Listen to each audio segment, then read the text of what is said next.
Hello and welcome. This is a happy new year. It is January 1st of 2026.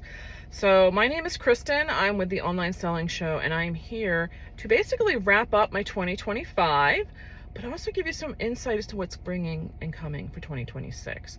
So if you're not familiar, I have been online selling for over 23 years. I've been in eBay, Amazon, Poshmark, you name it. I've probably been trying them. In my business, my husband and I, we have been doing online selling in what is known as a wholesale business model for many, many years, meaning I buy from regular brands and I market them up and I make money. And that's what's been paying family bills exclusively since 2017. It's been so long, it's hard to believe. So, I started this channel because I was wanting to share my experience, but also bring you along. I was originally starting this channel to do eBay and get back into it in a reselling journey as a secondary income to be there when we transition into retirement. In 2025, I turned 55. Unbelievable. It does not feel like I should be 55, just saying. But there is definitely been lots of down the road idea planning and all that being done, and we're starting to transition what our life's going to look like when we do get to that point. My husband is 2 years older than me, so we are looking to basically be in a partial retirement mode in the fall of 2027. So I originally thought I would still go back to my roots and start doing some eBay and do some reselling. But if you've been here for the journey, I discovered Whatnot in March of 2025. And a lot of this channel has turned over to me building and developing what Whatnot was going to be. A lot of knots in there. What they were going to be for me in the future. And if you're not familiar, Whatnot is a phone app that is a bidding site that is, I explain it as QVC and eBay having a baby. So it is live selling in an auction format. I'm loving it. I enjoy it a lot more. It's going to fit what my idea of this partial retirement was, which is that I want to be able to enjoy the holiday times. I also want to be able to travel or have flexibility, and I don't see or know of a way with eBay and Amazon that you can do that. I understand you can put it like a store on vacation for eBay and things, but there is still a lot of needing to babysit it because you got to see if there's customer inquiries and all that kind of stuff, where I didn't want to even get that. So when I found Whatnot, wow, that platform, because you control when a show goes up, that means you get to control when the sales have to be shipped. So that gave me a lot more of being able to plan of it and be able to get my own audience based on what it is they're looking for or wanting, not what Amazon's going to throw at somebody, or keywords are going to hit to the right buyer type of thing. So I have really started in the Whatnot. I started on March 7th. Let's go through the statistics on that, and let's wrap up what Whatnot was for me. Now, I've said it before that you really need to show up for Whatnot to make a lot of progress there. For the month of December, I held one show. It was December 6th, and it had $371 of sales. What I started to realize was that I may have been getting buyers, but they really weren't buying. There wasn't a lot of the competition back and forth, and I think it's just because Whatnot is like QVC in the sense that they're just there doom scrolling. They're just trying to waste time, fill time, whatever you want to say. And I think the buyers in that platform, they just want to show up and believe it or not, it's getting a little hot in here. They just want to fill time. And I think December is a very busy month with the clientele that buys the vintage Christmas from me. And I was selling some stuff, but I wasn't getting the bidding back and forth. So I wasn't getting the prices that I wanted, or I wasn't selling anywhere near. I mean, it got to a point where I was probably having people bid on less items than I was selling, or what I'm saying, not selling. So I was not selling more than I was selling, where that was the anomaly in the past. If I put up 10 items, 9.5 of these items would sell. I wasn't getting that. If I was putting up 10, I was selling maybe 2. So I thought to myself, this is not the best use of my time. And with working the way that we were working and what we needed to get done in our personal lives, I just wasn't going to be on having the definitive time to show up. I didn't have time to put listings up because I was too busy working on the money part of it, of our family. And so I just said, you know what, this is not working. And that was when I said, okay, we're not doing any more shows for the month. We'll wait till after the new year. So for the month of December, we had 1 show. Now, giving you the year to date, and I'll wrap in some of the month to month. The end of the year, we had 805 reviews. That's the only thing I see growing in one month to the next. I had 787 in November. So the reviews make sense because they were getting their goods. They started leaving reviews. But the same number of units sold was 8,400 or 8.4K. And the same followers, 2,200 or 2.2K. I've said it before, it's kind of like the odometer of your car. Until I get to, let's say, 2,300 followers, it will still read 2.2. That's not saying I didn't get any, but there was no real growth there. So the year to wrap up, wow. So in reality, if you look at it, I only had 9 months of selling on the platform because I started March 7th. I ended on December 6th, exactly 9 months. I had 137 shows. Wow. That means I had over 14 shows every month. I feel that means I showed up. The gross sales, that means not having fees come out or whatever type of thing, was $51,820.85.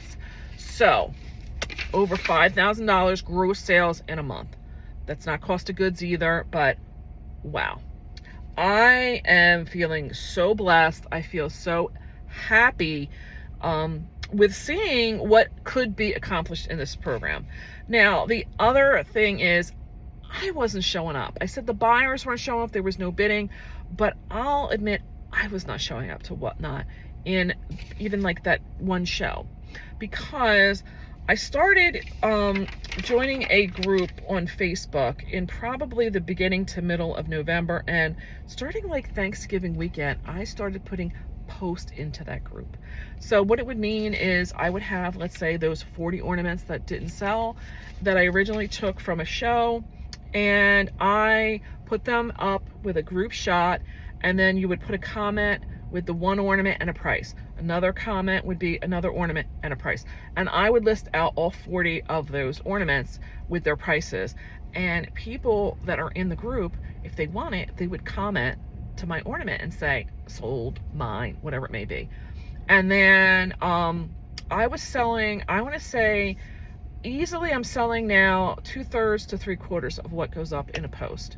So that stuff was moving. Why I liked it was I could put it up when I had the moment. I couldn't definitively say I was going to be done packing stuff at 7 o'clock at night. I could have been out there till 9 o'clock or whatever time. So it was very unpredictable because I didn't know. I mean, if something sells today, I had to have it in the mail by tomorrow. I may have had to take stuff to the FedEx place, or I missed the mail truck, I got to take it to the post, so there was not a lot of definitive ability to know I could show up at the time I stated, and I would be tired. I'm going to be honest. I didn't necessarily want to be up there and engaging to my clients, and I didn't feel it was fair to them to come on and just be like, draining. So I realized, and then they weren't really coming in to buy anyway. Again, if you have, Christmas purchasing, if you do that for your family, that even like $10, that could be another stocking stuffer for somebody, or something you're buying that you need to take in for an office party or whatever. It seems like you're nickeled and dimed to death during that Christmas season. So putting up, a $10 bid for yourself on a whatnot show, you may not really be, comfortable doing that because you're still having to do all that other shopping for your list. I understand and I respected that, and that's why I said I don't think this right now was the platform for me. Were they showing up in the Facebook? Yes. So again, I think the reasoning for that was Facebook, if I put up my 40 items and only 20 got claimed, and that person came in 3 hours later, they could still see what's available. If I do a whatnot show and I bring those 40 ornaments and somebody comes in an hour after I started it, they're not going to know what got passed up in the first hour unless I keep going back and revisiting all that old stuff. And then even if it's the next day, they can't say, well, I wanted to bid on that and she was last night. You could do that in a Facebook post. So I do believe that's the benefit for being in the Facebook group. I could do it at my leisure. And then once they claimed everything, I was doing on Friday, Saturday, and Sunday nights. I would pretty much do that. They wouldn't necessarily want me to send them an invoice right away or send the packages out right away, because they wanted to see what else was coming and would tell me, just hold off. Just let me get a whole box together. That's fine with me. I'd rather the more you buy, the better, right? So it became a lot easier for me, especially during that busy season. I could control when I could be in there and put the post up. I'd put that post up and walk away. I would go do like my dinner or whatever it was going to be, wrap some gifts, whatever, because I'd have to it was like a frenzy going on. I'd have to let them do whatever they were going to do, because some of these people were winning literally by split seconds. And I would have to let Facebook do whatever they're going to do to determine who was going to be the first person posting. And then I would let all that settle for at least a couple hours, at least an hour or two. And then I would go in and then just do a thumbs up for who the Facebook determined was the first person posting. And then, I would say to them, I'm posting again tomorrow. Do you want to wait for you to be invoiced? So most of these people would wait, and I would do some invoicing. If I put it up Friday, I would do some invoicing like Sunday morning-ish type of time.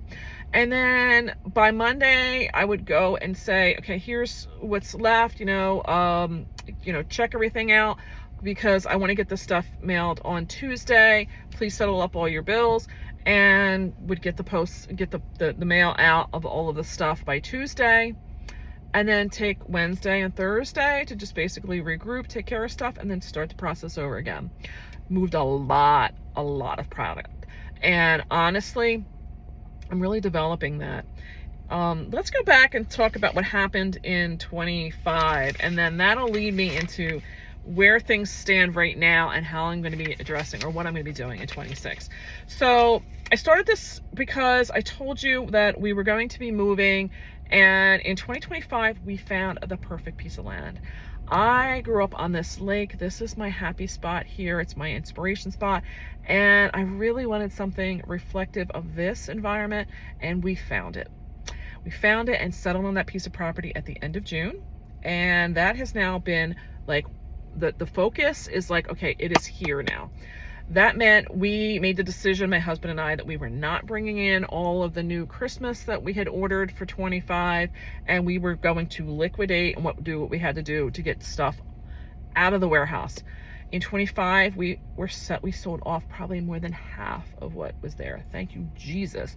In that year, we also got rid of the storage container that was there for all the overflow, and that's been there probably for at least 5 years. So hallelujah for that. So my husband also made the decision that he wanted that land so bad that he sold his boat that he's had for probably about 10 or 12 years. And I'm kind of happy being the person who actually writes the checks in the house, because that was starting to nickel and dime us to death. And he really wasn't using it like he had been in years past. And he figures, you know what, when we get down there, he's getting another boat anyway, and we'll deal with that when we get down there. So the goal is, we could be doing it the fall of 25. My son transferred schools, and they're anticipating with him doing some summer classes and stuff that he could be graduating in the spring of 26. Depending on, I told my son, if you were definitely going to be looking to graduate in 28, then we'll stretch it out. If he doesn't do what he needs to do and it doesn't look like that date's happening, we are not staying through another year. It's not happening. So it's either going to be the fall of 27 or the spring of 28. Let's see. But that has triggered a lot of other things. We're trying to get rid of stuff around the house. Just really kind of getting our mind focused on stuff. And one of the things that I did in 25 was I lost 32 pounds. That feels phenomenal to say. Yes, some people may say I cheated because I did the Ozempic thing and all, but I can tell you honestly, I've done 3 different doctors, dietitians, different things. You know, being the weight that I am, you may think that, you know, like I am a huge eater. No, my problem is I actually undereat and I fast myself way too much. And I've tried everything to break out of that cycle. It just doesn't happen. I also have what's known as Hashimoto's, and between the thyroid going all over the place, my A1C, we're just in this constant battle. The Ozempic has finally settled everything down and I've lost 32 pounds. That is not done. I am not. So we'll see what 26 is going to bring. I know in my head where I'd like to be. Let's see. Also in this year, we made it a point that we have paid off credit cards as we've gone, but with things transitioning and us deliberately making some decisions to slow some things down, we were starting to build up a balance. And I was like, when we leave 25, this is what I need in my mind to be settled, to get paid off, but also have aside, because we had like the taxes for the new land got paid at the end of the year, not like quarterly. But then we do have February's taxes on our personal property that's coming up. So there was a lot of things, and I'll sit down next week, but I think we hit it. God, you were great. That's all I'm gonna say. 25, so I started the Whatnot. We talked about that. I started doing the Facebook selling in the groups. That's been phenomenal. I started this journey going into it, trying to do all kinds of reselling, looking and educating myself on like vintage clothing or what type of kitchenware, and I've gotten back to the Christmas again. Doesn't change anything. Happening in my online retail business, I'm doing it again in the reselling world. I'm still deciding if that's a good thing or not. I do know that I'm starting to get the reputation among the people that have the estate sales and stuff that I'm the Christmas lady, but then I'm also getting that reputation among the Whatnot groups and now this Facebook that, like, you know, when I am there, I have the good stuff, whatever they may look at that to be. So that's that case. I'm still exploring some things and we'll talk about that. And then the other thing we have accomplished is, like I said, we're trying to liquidate around the house. We, all 3 of us, me and my husband and my son, we've all decided kind of want to be like a minimalist in a sense. And one of the things we've done is we dissolved the corporation, meaning the big business that we needed to be. We're not needing that moving forward. My future, I don't want to be really dealing with Amazon, which sounds really strange because Amazon has been a huge presence in our life, but I really don't want to do anything with Amazon. eBay, I still see kind of being there, but I am really liking the Whatnot and the Facebook because I can control when I can have sales, which doesn't happen on those other platforms. You know, it's building and having a community base of stuff. And that leads me to one of the things I was having as a problem that was coming in the very, the very near past, that's been in the past month, was I have built up where everybody wants me to tag them when I'm doing these sales now. And if you're not familiar with tagging on Facebook, it's the @ and the person's name. Well, you can't put a document and like copy and paste it over. Well, I have probably close to 50 people now that all want me every time I'm putting a post up with goods to tag them. I'm not in this business to type people's names. That's what you need to do. And when you have like 50 people, it's spamming. That's what Facebook's considering it. And it puts all of my stuff into the spam folder of these groups, and my moderators and admins, they don't want to be in there constantly having to revive Kristen's post so that people can shop from them. So I had to kind of think on it, and I've got an idea right now, and that is I've started my Instagram and my Facebook feed of basically here's what I picked up and where you can go to find it to be for sale. And I'm also doing that because I've come to realize I've had a couple very desirable, you know, lucrative pieces, and I've undercut or undersold myself. And I feel that if I could go on a shopping, put something up on Monday and say, hey, you know, pay attention, we're going to have a sale on Thursday. Hope you like what you know, and I kind of give these teasers. If somebody really sees something desirable in there, I'm going to have multiple people commenting or sending stuff to me. Trust me, because that's how I found out I undersold myself on other things. And I'm in the midst right now of also trying to figure out what pricing is on something, and even asking some different people that I would consider to be experts. They don't even have an idea what the true value of something is. So that's where I think having this out there, building up my following. I created some postcards that will become package enclosures that says, you know, thank you for shopping, and if you want more information, come join me over these pages. So that's where we're looking to get in 26 with that. But I'm having that moment of like, what do I want to be when I grow up? Like, what do you want to do, Kristen? And it's kind of interesting. I think, you know, we all think of, you know, oh, we're getting old or whatever. But no, I'm looking at this. I want to embrace a new chapter. And what do I want to be? I don't know. I have so many ideas of things.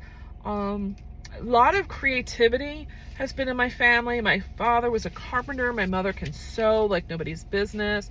My grandfather was an electrician. So there's a lot of tradesmen, and you know, whether you're just a plumber, I mean, it takes creativity to figure these things out according to the rule books, codes, building code. So, you know, you have to kind of open your mind up for things. And I'm thinking I'm going to discover, I'm going to a friend's, hopefully in the next week or two. She's in Uganda right now, so I got to wait to contact her maybe next week. I'm thinking about trying to do some embroidery. That's one thing. Another thing I'm really trying to decide is gift wrapping. I enjoy making my greeting cards. I've said that before, and I'm thinking I really enjoy that beautiful art of gift wrapping, like to the next level. And then maybe incorporating some tags and stuff in there from my personal, you know, what I'm making that could coordinate to the type of wrapping paper. And then I've also loved baking, and there's somebody that's been in my sphere who does house parties of candy, and people come and shop her house for trays and different types of, you know, bags and things like that of candy for gifts and for themselves, and she does pre-orders. So I'm thinking, do I do that with some cookies, do that with cookies and candies? I don't know yet. I've got some ideas that have been percolating for many years. If I don't have to pack thousands and thousands of boxes through the month of December, you know, or for the 5 weeks, 6 weeks from November to December, what does that open me up to do? I made some wreaths this year. I love wreath making. I could be doing something with that. Notice it all comes back to Christmas. All roads lead to Christmas, seems to be. So I'm kind of working some things out. We'll see. I don't know what 26 brings. I know that we want to be more minimalistic. I know that we may be ordering some stuff in the wholesale business, but we want to do very minimal and only the items that are good sellers. Liquidating out, definitely still seeing Whatnot, and I definitely still see the Facebook with the vintage stuff. So that is what 25 wraps up to be, and hopefully what we're looking at for 26. Hope you enjoyed this. Hope you can see, I'm not just saying this as a benchmark for myself, but I'm hoping that you can see in there that, you know, you can shift gears. You can do things not looking like you don't know what you're doing, but you can be very tactical about it. And we've got some things coming up, my husband and I, as well, that are going to be tactfully done, meaning it's going to have a plan. We'll see. So I'm going to say bye for now, and I will catch you in probably a week or two. See you later.